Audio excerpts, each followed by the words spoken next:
Magandang araw, magandang hapon at magandang gabi naman sa ating mga kababayan sa iba't ibang panig ng mundong ito. At syempre, sa mga kababayan natin at mga kaibigan sa iba't ibang panig ng Pilipinas. Shout out po sa Banateros, Banateras worldwide. At tayo po, announce ko lang, tayo po ay nasa Japan after Christmas. So, imimit natin ang mga Banateros, Banateras dyan. So, shout out po sa inyo. Okay? So, isa na naman pong araw ng balitaan, balitaktakan at talakayan at kuro-kuro at kung ano-ano pa. Bibigyan natin ng komentaryo ang mga balita ngayong araw na ito. At ito po ang ating magiging topics for today. PRRD, go! Senator Bongo at Senator Bato kakasuhan. Pero may problema. Yan po ang pag-uusapan natin. Kakasuhan sila, pero may sabit. Yan. Pangalawa, Aimee at BBM gumagawa ng pelikula. Oy, anong title? Ilalabas sa Manila Film Fest sa December 25 sa Kapaskuhan. Pag-usapan natin yan. At pangatlo, Comelec nagpatutsada kay Tamba. Ito, nagparinig. Alam naman natin, kanya-kanyang bataan dyan sa loob, di ba? Pero siguro napipiko na sila at may konting pitik. Ayan, pag-usapan po natin yan. So, wag po kakalimutan, bago tayo magsimula, i-like nyo po agad itong video na ito. At sana naman doon sa ating mga kababayan at doon sa ating mga manunood, mga banateros, banateras worldwide na hindi pa po nakasubscribe kay Coach Oli, huwag po kakalimutan, subscribe. Ulitin ko po, Coach Oli News PH. Hindi na po natin pagtatagalin. Dediretso na tayo agad-agad sa balita dahil kay Coach Oli, ang bida ay ang balita. Ito, pag-usapan natin itong pautot ng Quad Committee, Quadcom.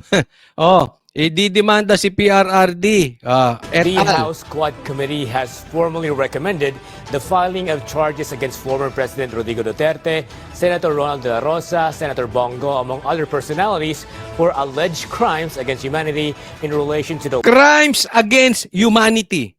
Crimes against humanity. O yan. Yun po ang ikakaso at irerekomenda dito kay PRRD, Senator Bongo, at Senator Bato. War on drugs. Earlier during the final session day of the year, Quadcom lead chair Robert Ace Barbers presented their... Ayan. Si Ace Barbers pa. Okay. Ito talagang Quadcom. Talagang naghahanap kayo ng gulo. Okay? Nakikita naman natin. Natatakot na ang iyong mga kasamahan. Wala nang ang gustong pumirma sa impeachment. Tapos kayo talaga, naghahanap kayo ng gulo. Pagkatapos, sisimulan ninyo, gaya ng sa impeachment, sisimulan ninyo yung pagkalkal kay BP Sara, sasabihin ninyo na ito ay impeachable offense, etc. Lahat ibabato nyo na sa kanila.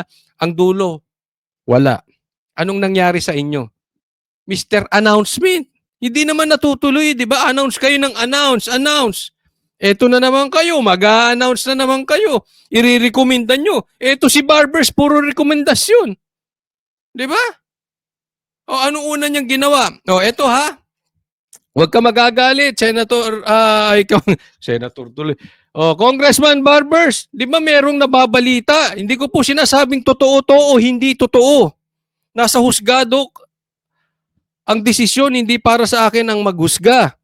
Pero may nababalita na may mga involved sa mga kamag-anak mo na di umano sa droga at nahuli ng mga pulis.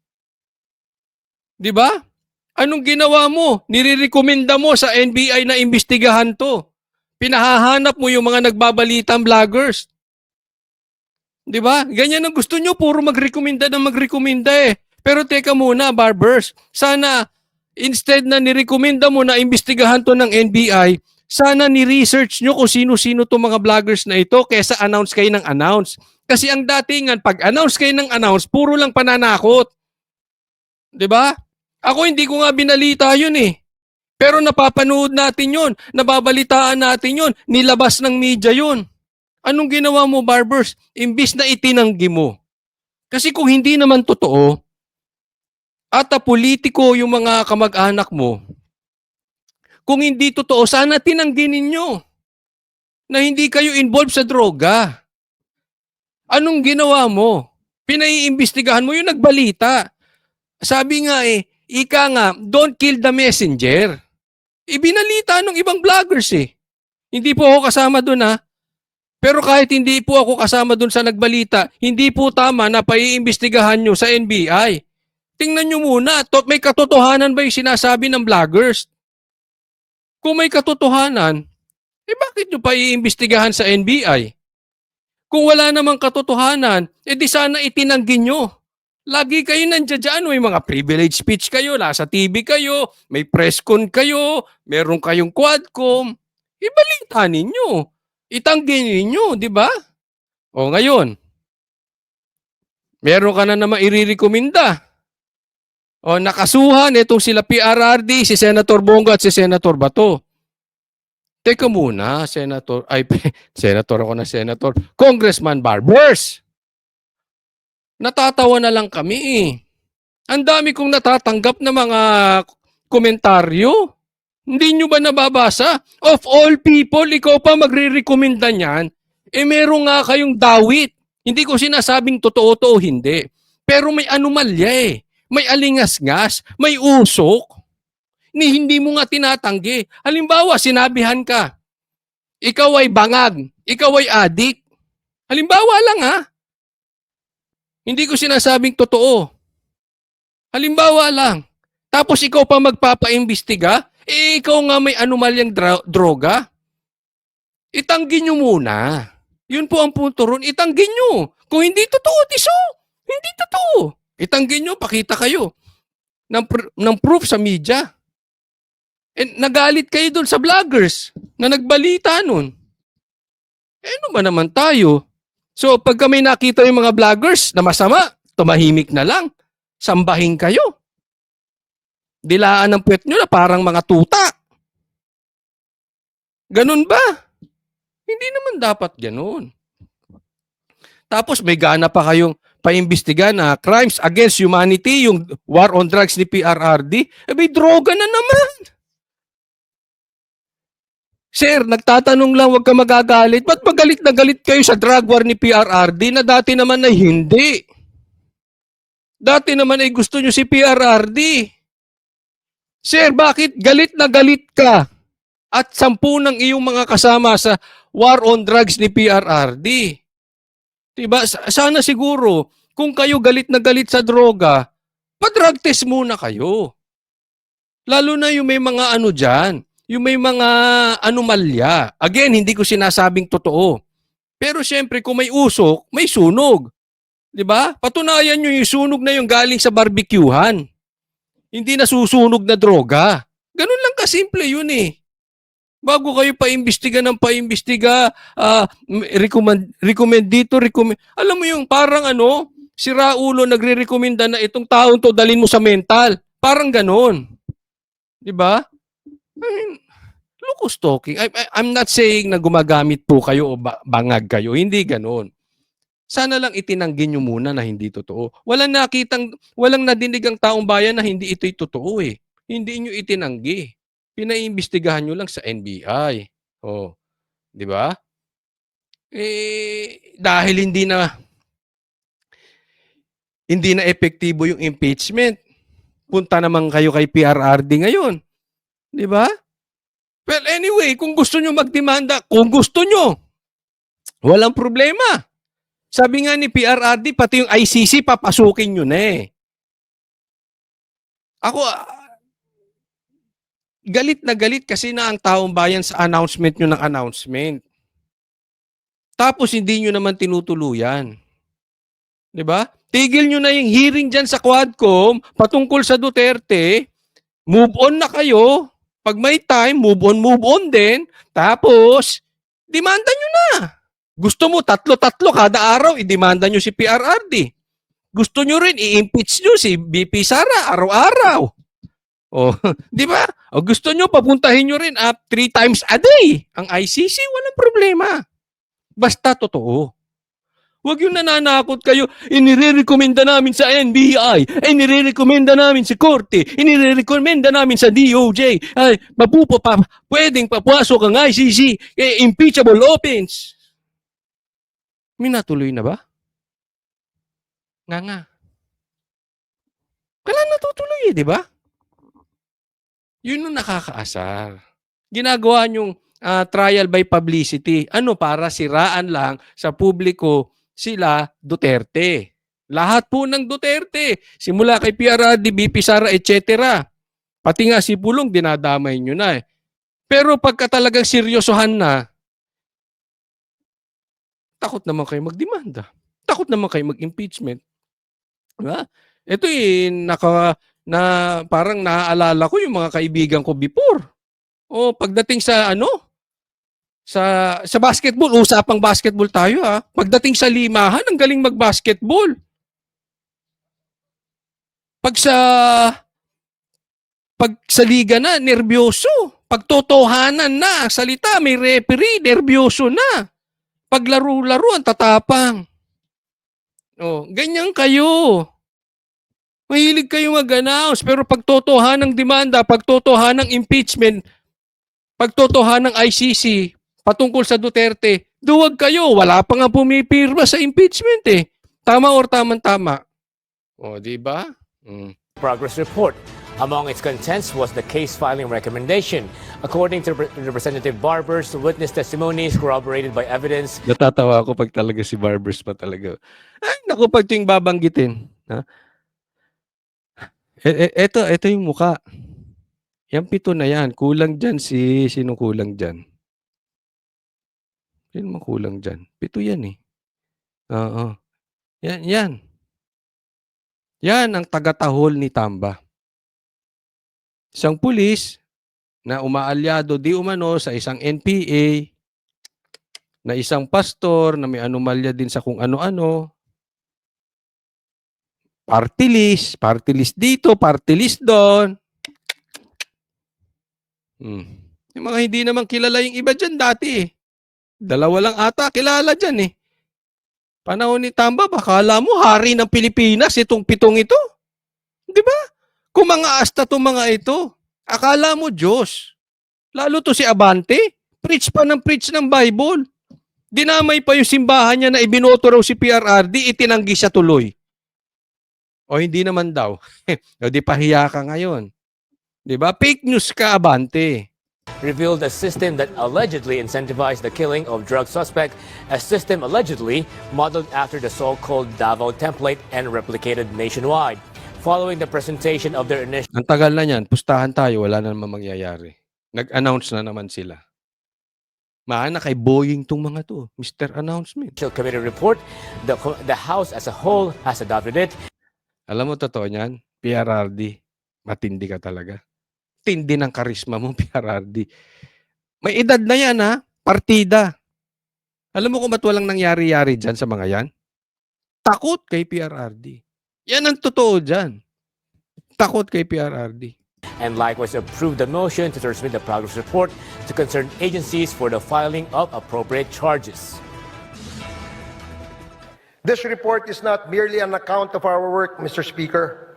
It is a solemn commitment to uncovering the truth, upholding justice, and crafting meaningful... Naks! Ang linis! Ang linis! Ang linis! Ang linis! Ang linis ni Barbers. Ang linis ng gupit mo. Gupit barbero. Hindi ba kayo natatawa sa nangyayari sa Pilipinas?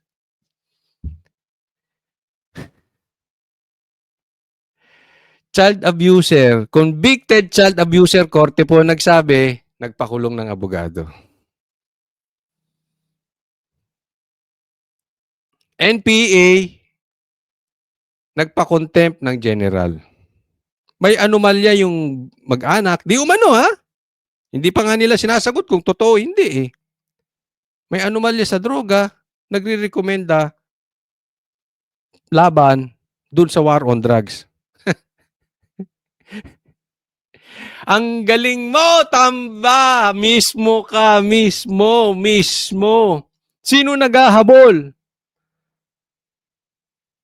Grupo ni Tamba. Ang lilinis, no? Hindi kurap. Pinagbibintangang kurap Duterte. Ang linis! Pilipinas, ano na nangyayari sa atin? Ano nangyayari? Baliktad na talaga mundo. Legislative solutions to address the scourges of illegal drug proliferation, Naks, unlawful illegal drugs proliferation. Ulit! Illegal drugs, ano? proliferation, unlawful land drug proliferation, charges of illegal drug proliferation, unlawful land acquisition by foreigners, crimes linked to Philippine offshore gaming operators or POGOs, and extrajudicial killings. Linis! Linis. Well, tanggapin natin mga Pilipino, ganyan na ang pangyayari sa Pilipinas, baligtaran na po. Ito naman, next, pag-usapan naman natin, ito, Aimee at BBM, gumagawa ng pelikula. Oh, pelikula, pakinggan ninyo ang pelikulang pagtatandem ni BBM at ni Aimee. Pinunaan ng ilang senador ang ilang kontrobersyal na alokasyon sa panukalang 2025 national budget. Patutsada ni Senadora Aimee Marcos, tila may himala raw na nangyari. Nasa frontline ng balitang yan si Mean Los Baños. Hango sa linya ng isang sikat na pelikula, nagpatutsada ang kapatid ng Pangulo na si Senator Aimee Marcos sa naipasang panukalang national budget para sa susunod na taon. Wala nga bang himala sa nakalipas na BICAM? 10 ng sambayanan Ang linis mo, Aimee. Linis mo. Pulang-pulas. Merry Christmas, Happy New Year, Aimee. Pulang-pula ka. pakiwari ko na may himalang naganap. Nalabag sa patakaran natin dito sa Kongreso. Himalang lihim na ginawang pulubi ang Pilipinong animoy nanlilimos at naghihirap sa harap ng mga ganid at makapangyarihan. Maging ang ating Pangulo, aking kapatid, ay nagduda na. Unang kinastigo ni Senator Marcos ang liderato ng Senado na anya ay hindi pinakinggan ang kanyang hiling na gawing klaro ang diskusyon sa budget, partikular ang BICAM meeting. Alam mo, don't get me wrong ha.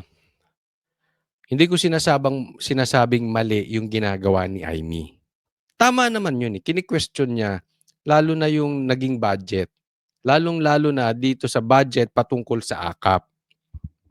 Tama naman yun. At kini-question niya yung Senado, ba't pinalusot nyo yan? Hindi naman pumirma dyan si Aimee eh. So sa puntong yon, tama. No? Yung mga pinaglalaban niya, tama yun. Maganda yun. Sabi nga natin eh, pag tama, palakpakan. Pag mali, banatan. Yan po ang banateros eh. So yung ginagawa ni Aimee na yun, sinasabi niya, pinaglalaban niya, tama. Pero, hindi ako believe. Kasi para sa akin, parang mistulang gumagawa ng pelikula itong magkapatid.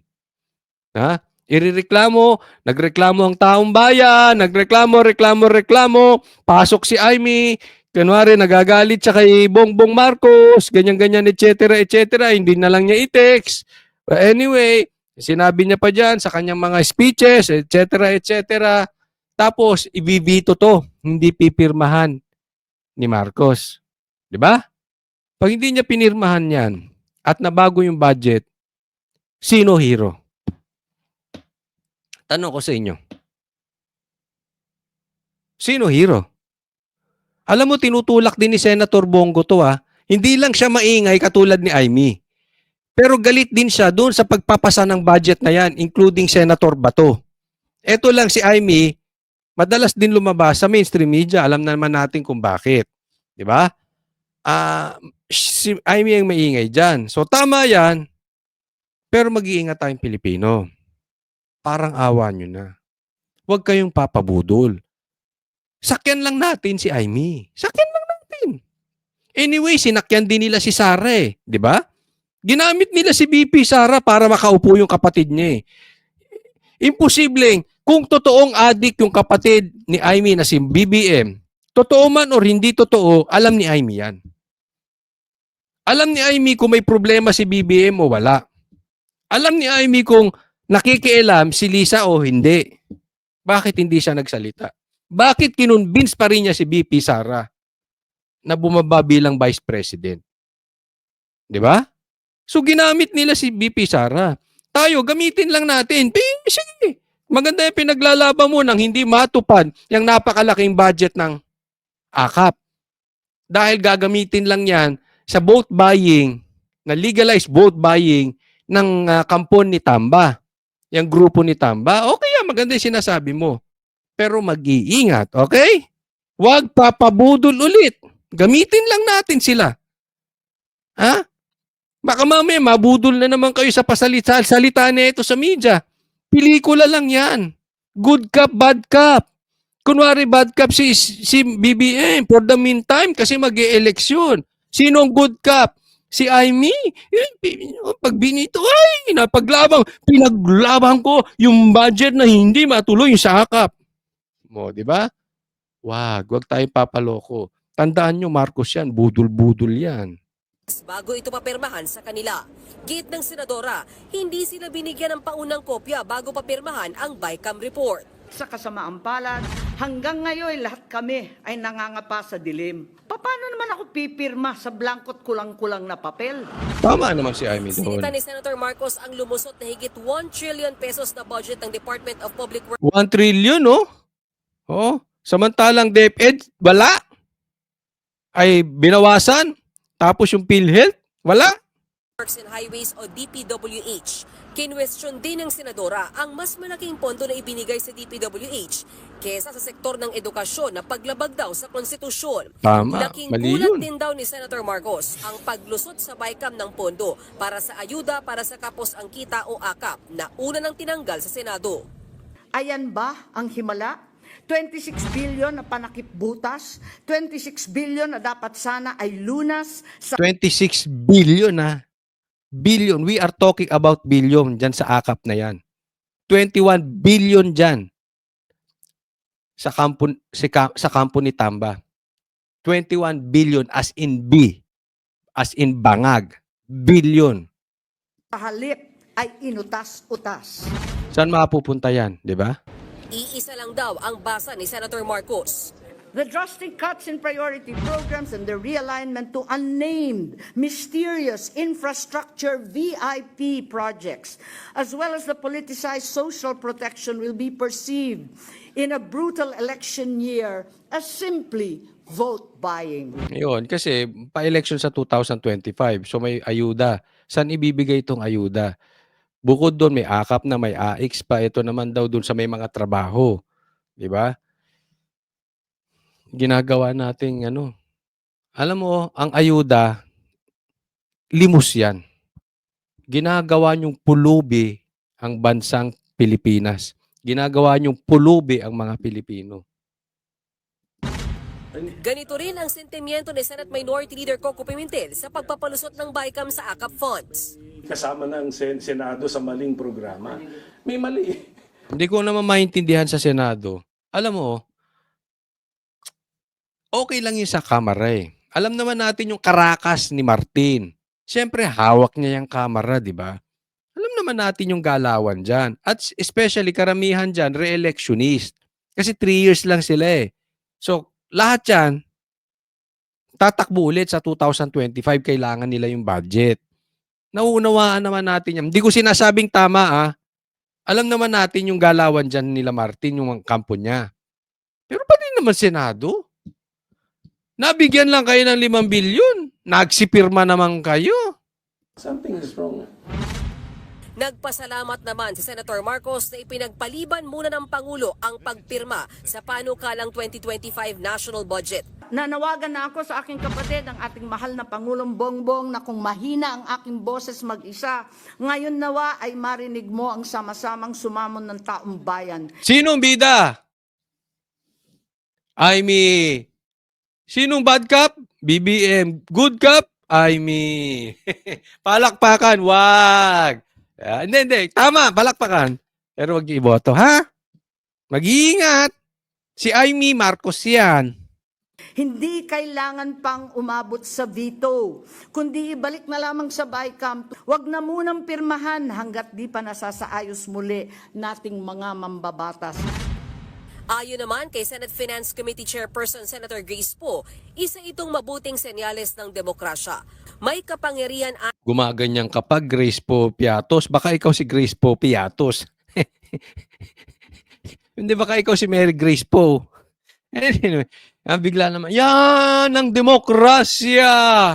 Sinasasabi nyo lang yan kasi pumuyok ang taong bayan.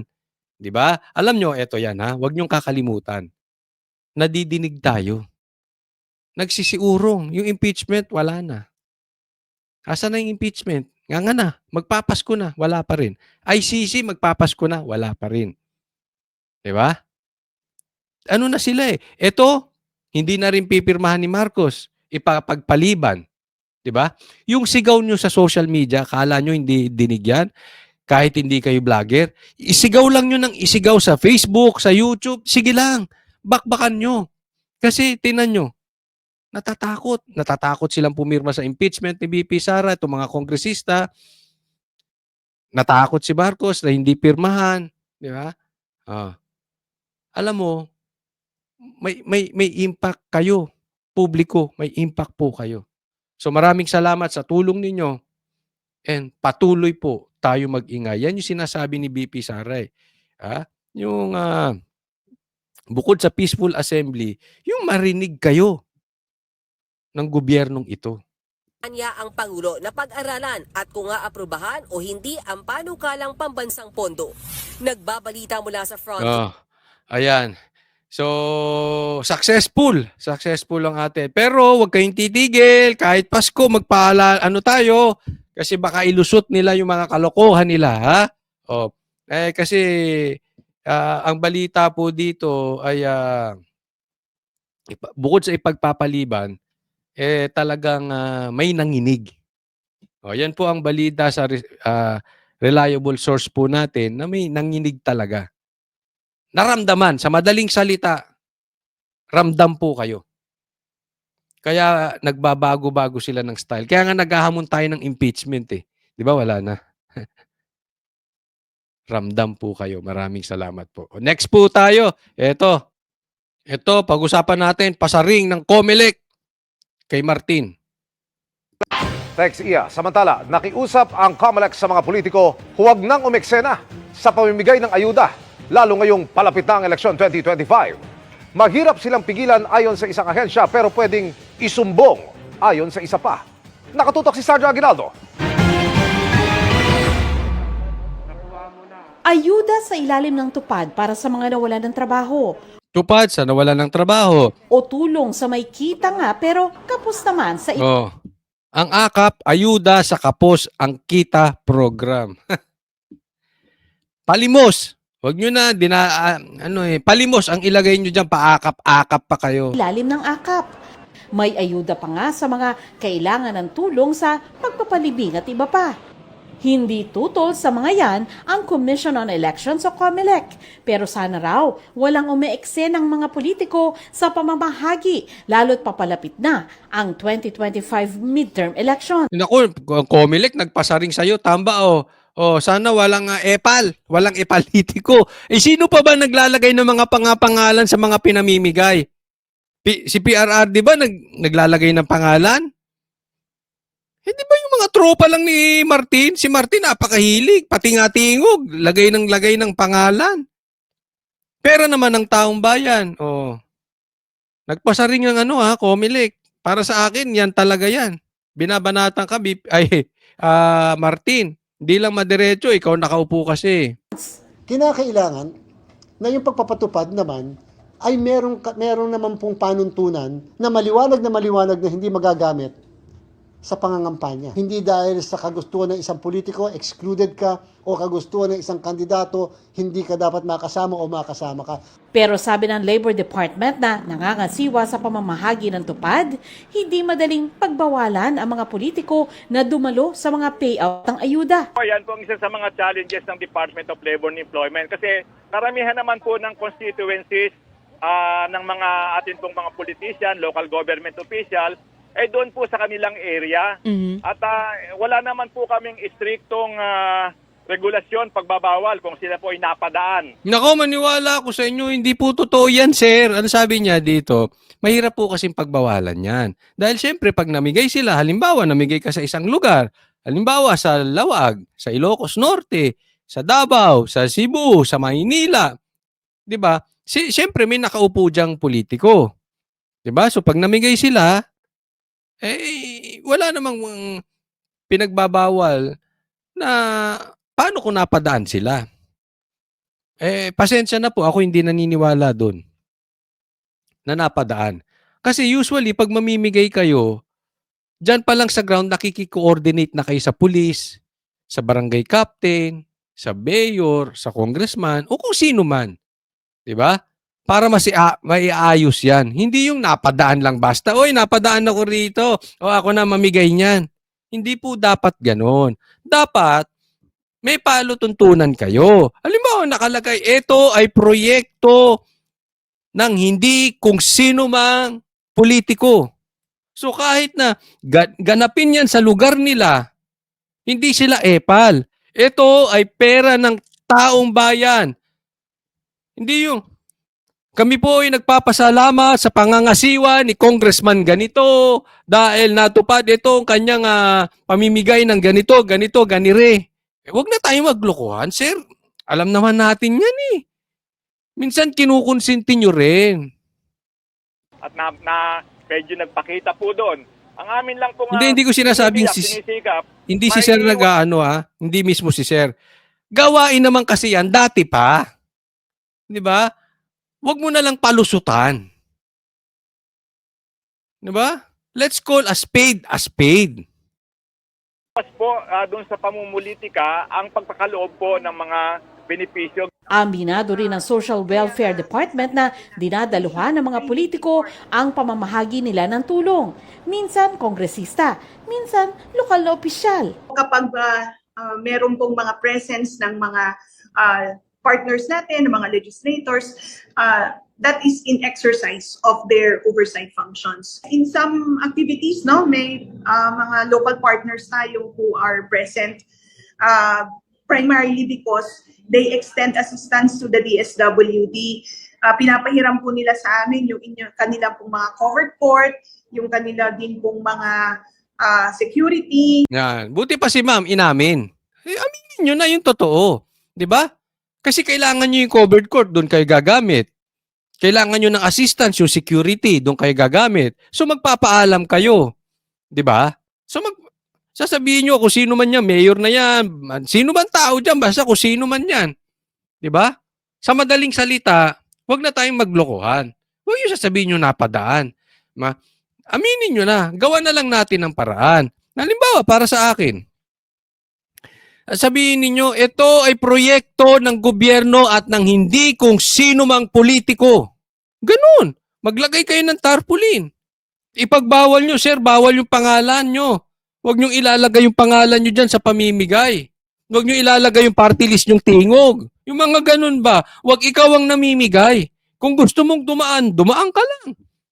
Huwag niyong pasasalamatan na. Maraming salamat at pinahiram po ninyo ang inyong cover court. Hindi po sa kanya yung cover court. Pera ng taong bayan yung cover court. Maraming salamat at nag-provide kayo ng security. Hindi po ba? Ang nagbabayad ng tax dyan sa security na yan ay hindi yung politiko kung hindi ang taong bayan. Kaya po nagagamit parang vote buying eh. Naiintindihan nyo? Tama yung sinabi mo, ma'am. Maganda yun, inamin mo. Pero may paraan eh. At simple lang naman ang paraan dyan. Pag gusto, maraming paraan. Pag ayaw, madaming dahilan. Diba? So wag nating lokohin ang taong bayan. Hindi pera ng kusinong politiko yan. Kayo namang mga politiko, hindi si ma'am ha. Kayong mga politiko, hindi naman politiko si ma'am. Kayong mga politiko, huwag naman makakapalang mukha ninyo. Mahiya naman kayo. Sana naman kayo na sumunod. Yung magkusang loob na kayo. Hindi ko ilalagay ang pangalan kung party list tingog dyan. Halimbawa lang yun, huwag ka masasaktan Martin kasi kayo malaki. Mahilig maglagay ng MR dito, MR doon. Huwag na kayo mamigay, meron namang ibang taga-pamigay. Magkusang loob na kayo, huwag kapalmuks. Huwag epal. Di ba? Nagiging legalized vote, vote buying yan. Siyempre sa 2025 o di pa, panayang pamigay niyan, panayang epal niyan, sila pa mamimigay diyan, di ba? Kaya mali yan, kaya pinipwersa nila. Hinog sa pilit yung paglagay nila ng akap. Binabudgetan niyang akap. Para saan? Sa pagtakbo nyo. Di ba? Yun ang ipagbawal. Kaya tama yung payo ni Ma'am. Pag nakakita kayo, ilagay nyo rito, i-comment ninyo. Nakakita kayo na may pangalan. May namimigay, andun ang pangalan nila. Bugbugin natin sa social media. Malito. Illegal to. Hindi yan pera mo. Pera ng taong bayan yan. Isumbong. Yun yung sabi ng COMELEC. Isumbong ninyo. So pag dyan sa lugar ninyo may nakalagay ang pangalan ng Tingog o si MR o kung sino mang politiko, isumbong ninyo. Isumbong nyo rin sa social media. Di ba? Nang kumalat. Bawal yun Yung mga local police. Pwede aniyang isumbong kung ginagamit ang ayuda sa pamumulitika. Kung pag nakikita po kayo na may mali, correct, then i-report niyo po. Sabi ng COMELEC, totoong di pa maituturing na kandidato ang mga politiko hanggat hindi pa campaign period. Pero makabubuti nila kung magkukusa na ang mga ito. Tandaan ang lahat din. Yun nga ang problema, wala silang kusang loob, sir Isa, madaranas nating na-interview. Pero alam mo, hindi naman din nila masyadong kasalanan. Kasalanan nito mga kampo ni Tamba. At yung mahiling maglagay ng pangalan kung sino-sino pa man. Martin, bilang House Speaker, pangunahan mo na. Magkusang loob ka na. Huwag ka na maglagay ng pangalan. Kahit matapos ang eleksyon, basta may kasong disqualification sa amin, hindi po nawawala yung mga kasong disqualification na yan. At kahit nanalo na, pwede pa rin po namin i-disqualify. Yun ang magandang sinabi niya. Kahit nanalo na, pwede pang i-disqualify. Tatandaan natin, bilog ang mundo, balang araw, uupo rin si BP Sara. Kaya yung nag-aabuso sa pera ng taong bayan at sa kanilang posisyon, balang araw, uupo ang Duterte. Wala po kayong magagawa dyan kahit NPA at komunista pa kayo. Tatandaan nyo yan. Pwede pa kayong ma-disqualify kahit nanalo kayo sa maling paraan. Antayin natin si BP Sara. Maraming salamat po. Huwag po kakalimutan i-like po itong video na ito. At sana, sa mga hindi ko pa subscriber, muli tayo nagpapaalala, subscribe po kayo sa channel ko, Coach Oli News PH. Para sa Diyos at Pilipinas nating mahal. God bless everyone.